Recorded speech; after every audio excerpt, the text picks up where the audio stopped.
भगवान का चरित्र तो एक ही प्रकार का है, लेकिन देखने वालों ने उसे भिन्न भिन्न रूपों में देख लिया।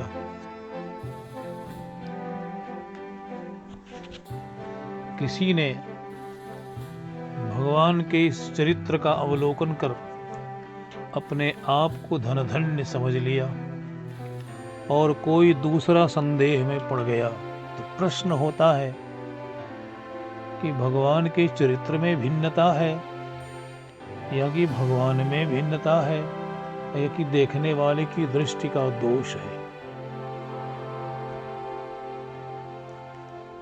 देखने वाले के पास तीन बातें ना हों तो भगवान के दिव्य चरित्र के दर्शन कर सकने में वो सक्षम है। संदेह ना हो, तर्कवाद और बुद्धिवाद से वो मुक्त हो, नहीं तो प्रभु के चरित्र को देखकर वह समझ नहीं सकेगा कि भगवान की जो लीला चल रही है यह है तो है क्या।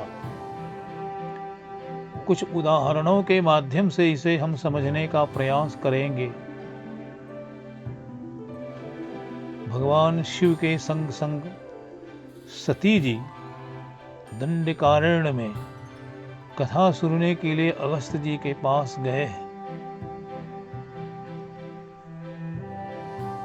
महात्मा अगस्त जी के आश्रम पर जब ये लोग पधारे हैं तो अगस्त जी को बड़ा आनंद आया है और उन्होंने बड़े आदर के साथ भगवान शिव और सती जी का पूजन किया है।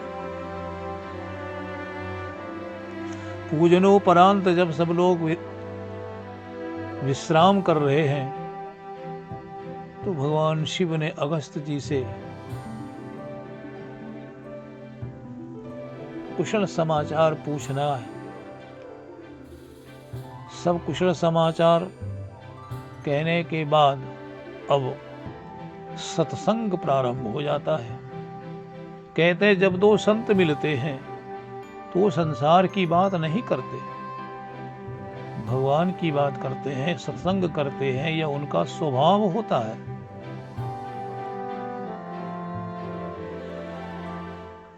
भगवान शंकर ने अगस्त जी से कहा है, हे महात्मा, हम लोग आपके आश्रम पर कथा सुनने आए हैं। पहले तो यही बात अटपटी सी लगती है, किंतु सम्यक संत के पास कोई भेदभाव नहीं होता। यह बड़ा और यह छोटा है।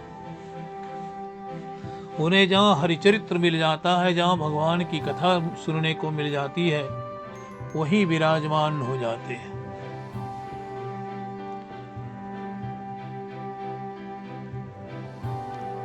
कथा सुनाते हुए अगस्त जी बड़े प्रसन्न हो रहे हैं और अगस्त जी ने भी महादेव जी से कहा है कि आप कृपा कर रघुनाथ जी की भक्ति का मुझे उपदेश दीजिए। और भगवान शंकर ने रघुनाथ जी की भक्ति का भी उन्हें मंगलमय उपदेश दिया है। लेकिन सती जी को एक संदेह मन में हो गया, करे क्या हमें कथा सुनाएगा। कथा सुनाने वाला तो श्रेष्ठ होता है, पूज्य होता है, सुनने वाला उसकी अपेक्षा न्यून होता है, शिष्यवत होता है, शिष्य होता है। लेकिन अगस्त जी ने तो यह जो हम लोगों के साथ व्यवहार किया, यह व्यवहार ही बतला रहा है कि अगस्त जी हमारे सामने अपने को न्यून समझते और हम लोगों को ही उन्होंने पूज्य समझा है। तो यदि सुनने वाला ही पूज्य हो जाए, सुनाने वाला ही न्यून हो जाए, तो ये बात बड़ी विचित्र सी लगती है। मानस इसका प्रमाण दे रहा है। सती जी क्या समझती हैं कि करी पूजा,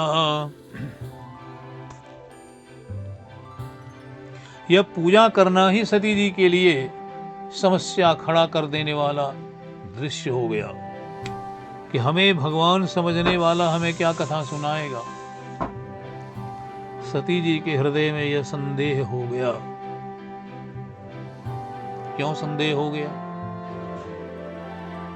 जो शंकर जी के साथ दिन रात रहती हैं, सत्संग में भाग लेती हैं, कथा सुनती हैं, महादेव जी उनको निरंतर भगवत चरितामृत का पान कराते हैं, फिर उन्हें संदेह तो नहीं होना चाहिए। उन्हें संदेह कैसे हो गया? तो इसका एक कारण यह समझ में आ रहा है कि यह उनके मायके का संस्कार है, दक्ष का संस्कार है, जो संस्कार यहाँ जागृत हो गया। और यह संस्कार जब वह जागृत हो गया तो उस संस्कार ने सती जी के हृदय में संदेह को लाकर खड़ा कर दिया।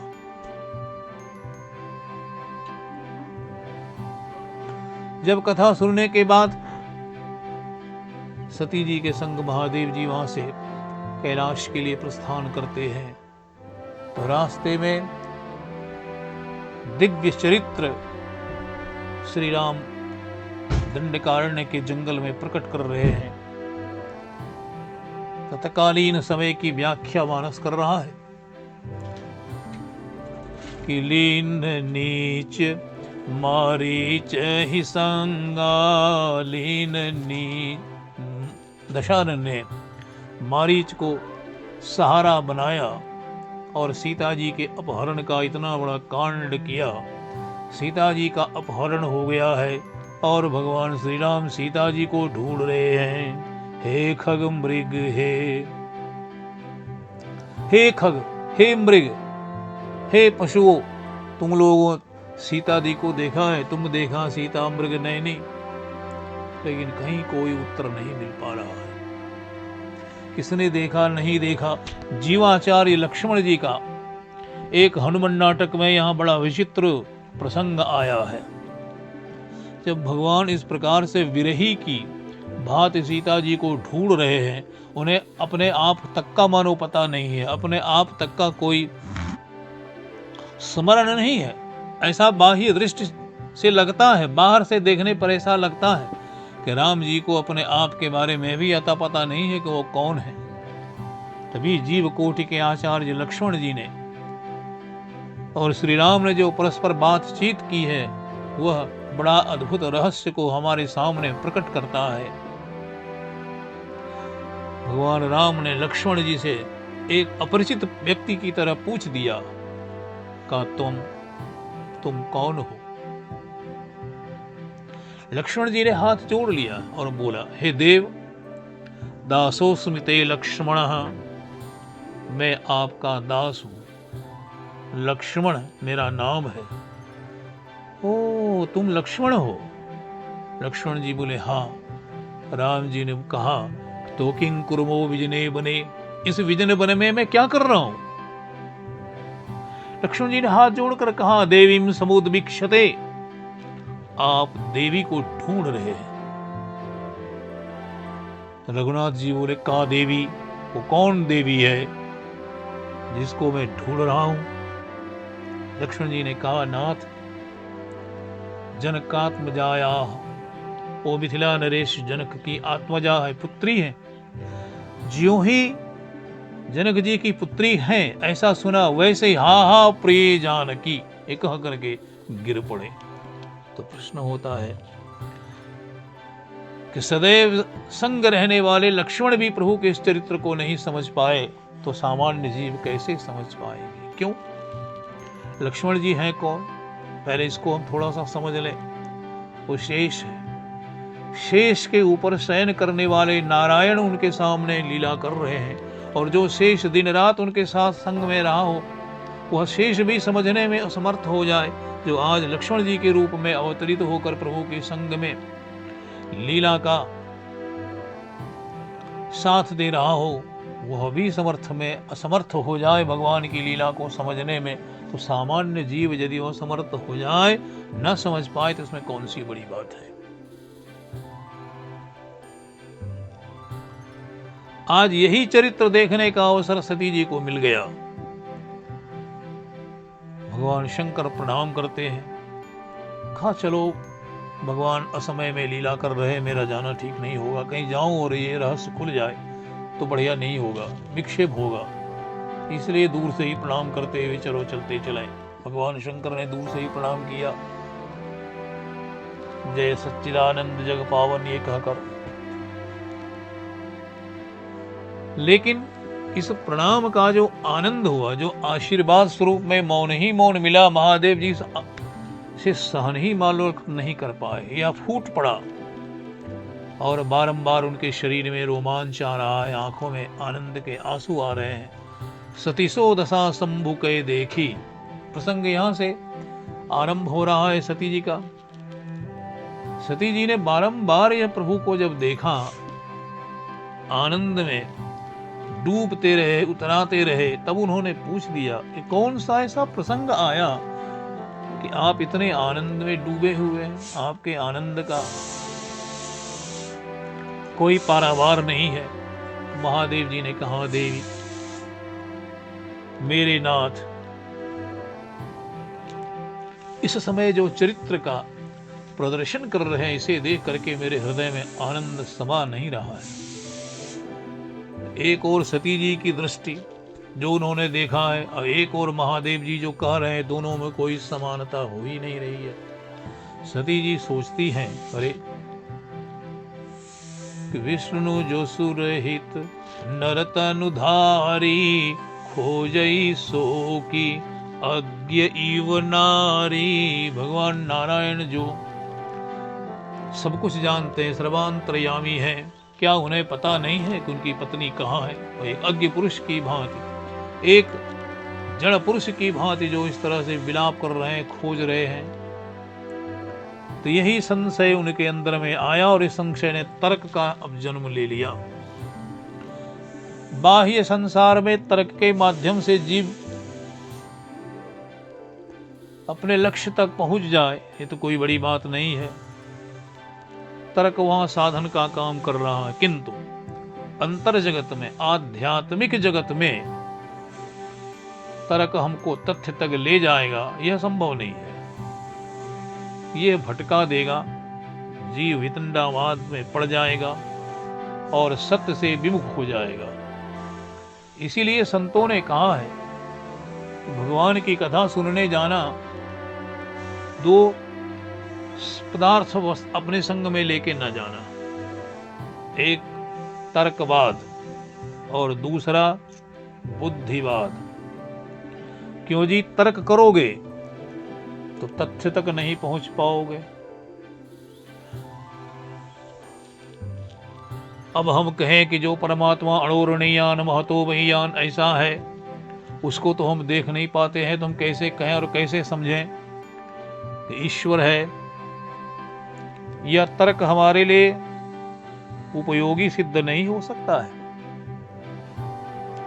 परमात्मा परीक्षा का विषय होता तो आज सारे लोग भगवान की परीक्षा करके प्रयोगशाला में उसको पा लिए होते। वह तो समीक्षा का विषय है, विचारणीय विषय है, विचार करने के लिए है।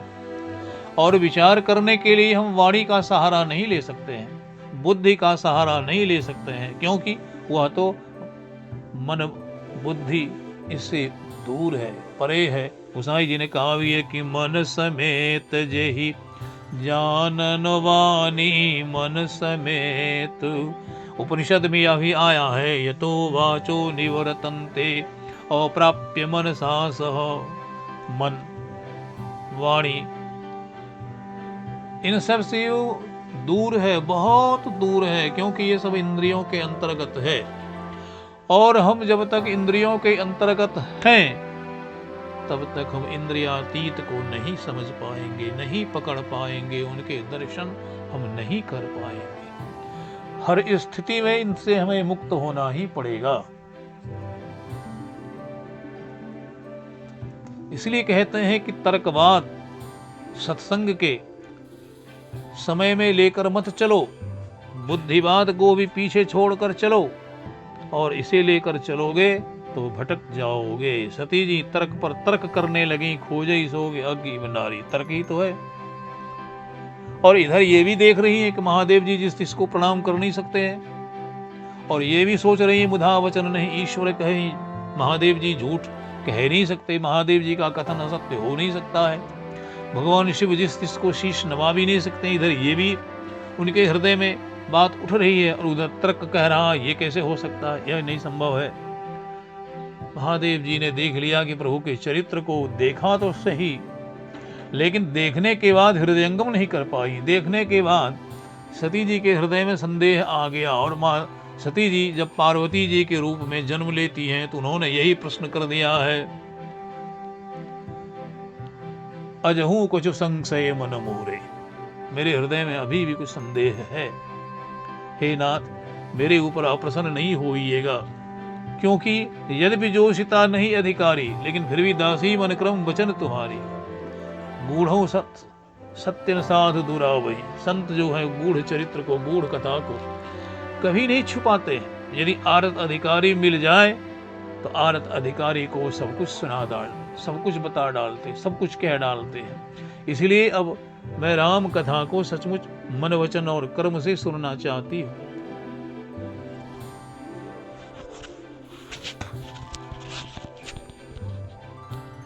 महादेव जी ने पुनः पार्वती जी को सावधान कर दिया कि देवी, संदेह को मिटाकर कथा सुनोगी तो आनंद आएगा।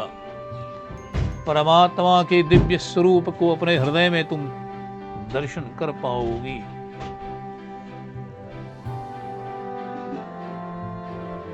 भगवान श्री राम जब दंडकारण्य में निवास कर रहे थे तो संत लोग, वनवासी मुनिजन उनके पास सत्संग के लिए आया करते थे और भगवान श्री राम से सत्संग श्रवण करते थे। हमारे शास्त्रों में सत्संग की बड़ी महिमा गाई गई है। संतों का संग और संतों का वचन श्रवण, यही सत्संग कहलाता है।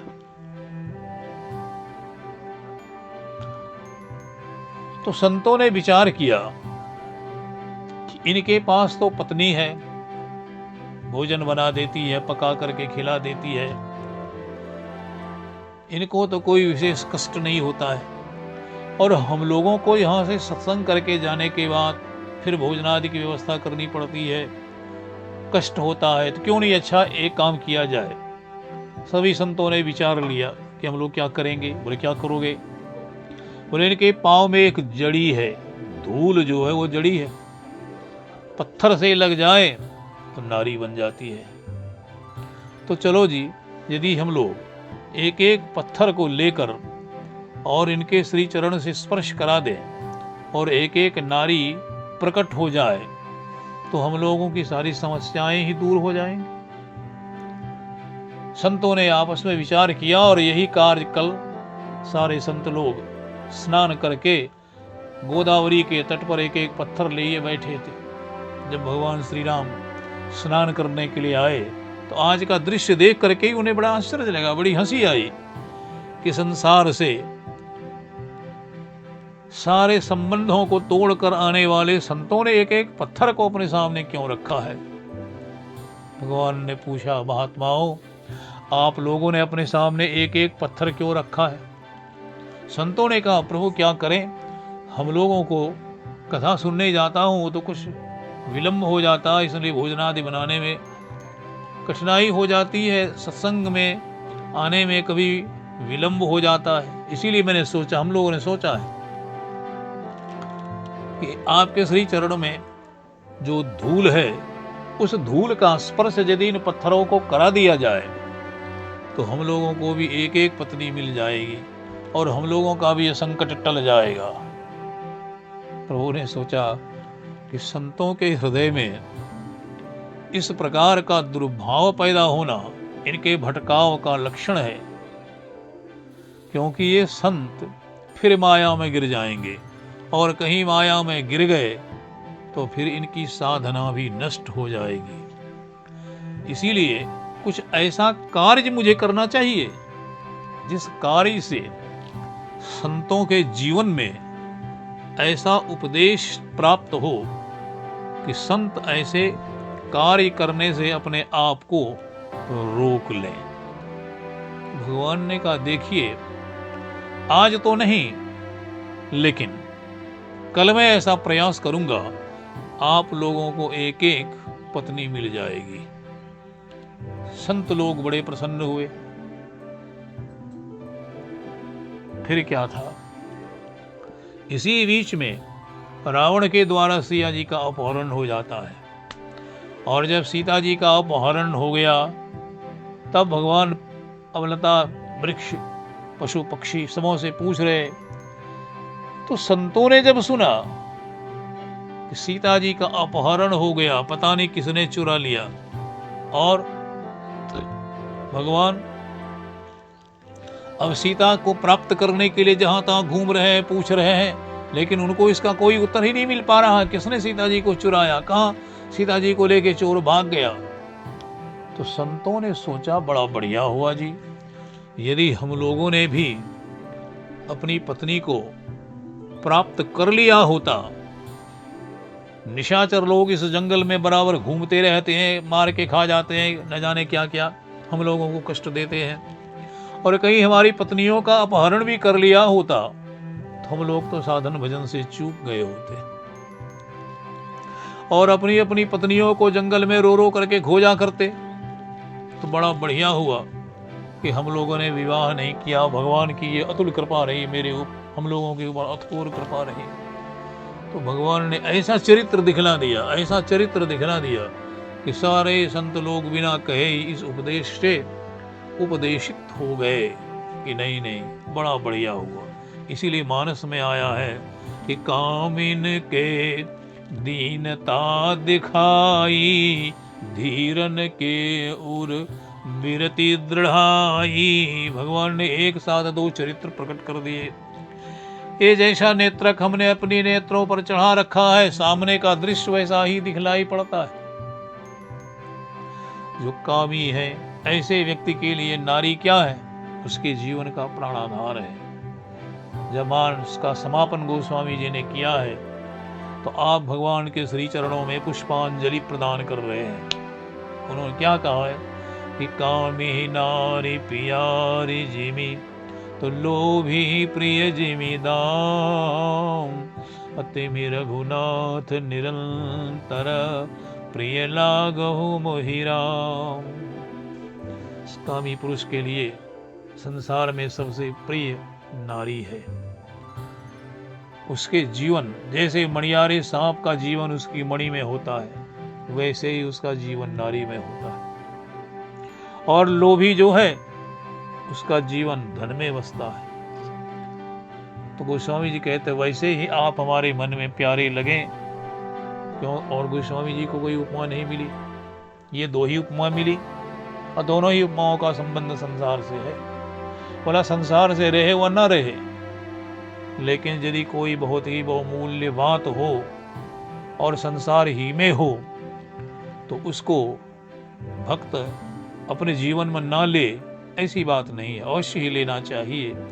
यदि लोभी व्यक्ति जो है उसके जीवन का सर्वस्व धन ही है और उसके अतिरिक्त कुछ नहीं जानता है, कुछ नहीं मानता है, तो ऐसा कंजूस व्यक्ति, ऐसा लोभी व्यक्ति उस धन के ही चयन चिंतन में तल्लीन रहता है। ऐसे ही भक्त का जो चित्त है निरंतर भगवान के सुमिरन में लगा रहे, निरंतर भगवान के स्मरण में उसकी दिनचर्या चलती रहे, यह उद्देश्य है। न कि हम भी उसी कंजूस की तरह कंजूस हो जाएं, लोभी की तरह लोभी बन जाएं, यह उद्देश्य नहीं है। लोभी के चित्त की जो दशा है, कामी के चित्त की जो दशा है, वही भक्त के भी चित्त की दशा भगवान के लिए होनी चाहिए। गोस्वामी जी के कहने का यही आशय है, यही संकेत उन्होंने अपने इस पुष्पांजलि के माध्यम से देने का प्रयास किया है। और हमारे आपके भी जीवन में यह पुष्पांजलि उतर जाए तो हमारा भी जीवन सुगंध से भर जाएगा, सुगंधित हो जाएगा। तो संतों को एक चरित्र करके भगवान ने उपदेश कर दिया। उपदेश केवल वाणी के ही माध्यम से दिया जाता हो ऐसी बात नहीं है, उपदेश स्पर्श करके भी दिया जा सकता है। वाणी के द्वारा तो दिया ही जाता है, चरित्र करके दिखला दिया जाता है, उपदेश दे दिया जाता है, जैसे यहाँ हुआ। भगवान ने चरित्र करके संतों को उपदेश दे दिया।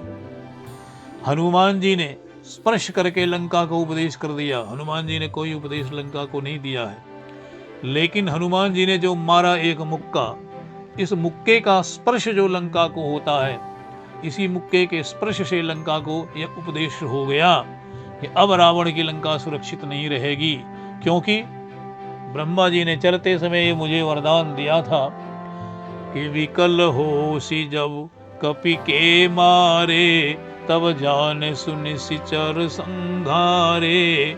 जब तुम किसी बानर की मार से व्याकुल हो जाओगी तो लंका समझ लेना कि अब रावण के राज्य का अंत आ गया, और वह कोई मारने वाला नहीं, दूसरा होगा, वो भगवान श्री राम का दूत होगा। आज लंका बोल रही है कि मैंने आपको पहचान लिया, आप कौन हैं। पहले तो वह खाने के लिए आ गई, मोर आहार लंक कर चोरा, और जब हनुमान जी ने मारा मुक्का और इसका स्पर्श हुआ तो उसका अज्ञान नष्ट हो गया, और जब ज्ञान प्रकट हुआ तो दो बातें एक साथ खड़ी हो गई।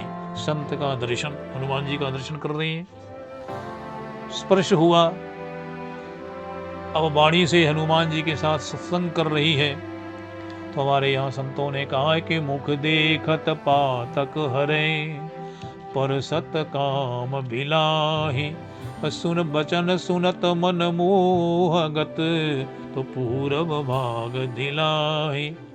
यही सत्संग का आनंद है कि मुख देखत पातक हरे, संत के श्री मुख के दर्शन करने से सारे पाप ताप संताप नष्ट हो जाते हैं, और परसत काम मिलाहि, और स्पर्श करने से मन से सारी कामना मिट जाती है, मन निष्काम हो जाता है। और वचन सुनत मन मोहगत, और जब संत के श्री मुख से निकली हुई वाणी का हम श्रवण करते हैं तो हमारे मन के अंदर में जो हमारा पूर्व स्वरूप था उसकी प्राप्ति हो जाती है। हमारा पूर्व स्वरूप क्या था? हमारा पूर्व स्वरूप कैसा है? ईश्वर अंश जीव अविनाशी, सतचेतन घन आनंद राशि। यही तो हमारा स्वरूप है, और हम भूल गए, माया के संपर्क में संसर्ग में आकर के हम भूल गए कि तब ते जीव भयउ संसारी। कब से जी? जब माया के संपर्क में आया, चंगुल में आया, तब से। और इस माया के चंगुल और इस बंधन से छूटने का यह उपाय है कि संत का संग करोगे, संत की वाणी को सुनोगे, संत का उपदेश अपने हृदय में धारण करोगे, तब पूरब भाग दिलाहि। जीव का जो पूर्व स्वरूप है उस पूर्व की प्राप्ति हो जाएगी, स्वरूप को जान जाओगे, उसका ज्ञान हो जाएगा। इसीलिए हमारे यहाँ उपनिषदों में भी इसकी चर्चा आती है। 4 सूत्र हमें इसी की ओर संकेत करते हैं कि भाई तुम कौन हो। निरंतर चिंतन करते हुए जब जीव इसको जानता है कि मैं वही हूं, वही भगवान का दास हूं। गौड़ीय संप्रदाय में भगवान गौरांग ने जीव के स्वरूप की बड़ी अच्छी व्याख्या की है कि जीवेरो स्वरूपो होय कृष्णेरो नित्य दास। जीव क्या है? किसी ने कहा कि जो परमात्मा है सो ही जीव है, ब्रह्म और जीव में अंतर नहीं है, जीवो ब्रह्मैव न परः। लेकिन गौरांग महाप्रभु ने कहा नहीं नहीं, जीवेर स्वरूप होय, जीव का यही स्वरूप है। क्या जी? बोले भगवान श्री कृष्ण का नित्य दास। नित्य दास कहने का तात्पर्य क्या है? कि कभी वो भगवान का दास बन गया और कभी दासत्व को त्याग के संसार का दास बन जाए तो फिर वो दास नहीं है। हरिदास तो वो है जो अहरनिश हरि का दास बना हो, एक क्षण के लिए भी जो इस दासत्व से मुक्त ना हो। संसार का दास बनना दुख का कारण बनेगा। संसार का दास बनोगे तो संसार सुख नहीं दुख देगा। और कहते हैं जब भगवान का दास बनोगे तो भगवान के दास बनने से तुम्हें सुख की प्राप्ति होगी। तुम्हें कोई संकट नहीं आएगा, और जो भी संकट कोई आ जाएगा तो भगवान उस संकट को निकाल देंगे, संकट से तुम्हें मुक्त कर देंगे। इसीलिए जो हरिदास है, भगवान का दास है, तो गौरांग महाप्रभु ने कहा है कि भगवान का जो दास है वही जीव का स्वरूप है। और कैसा दास? बोले नित्य दास। भगवान का सदैव दास बने रहो। और अंत में 4 चौपाइयों का हम पाठ कर लेते हैं। मंगल भवन अमंगल हारी, द्रवौ सो दशरथ अजीर बिहारी, राम कथा शशि किरण समाना, संत चकोर करहि जेहि पाना, राम ही केवल प्रेम पियारा, जानि लेहु जो जान निहारा, सीताराम चरण रति मोरे, अनुदिन बढ़ो अनुग्रह तोरे। श्री सीताराम जी महाराज की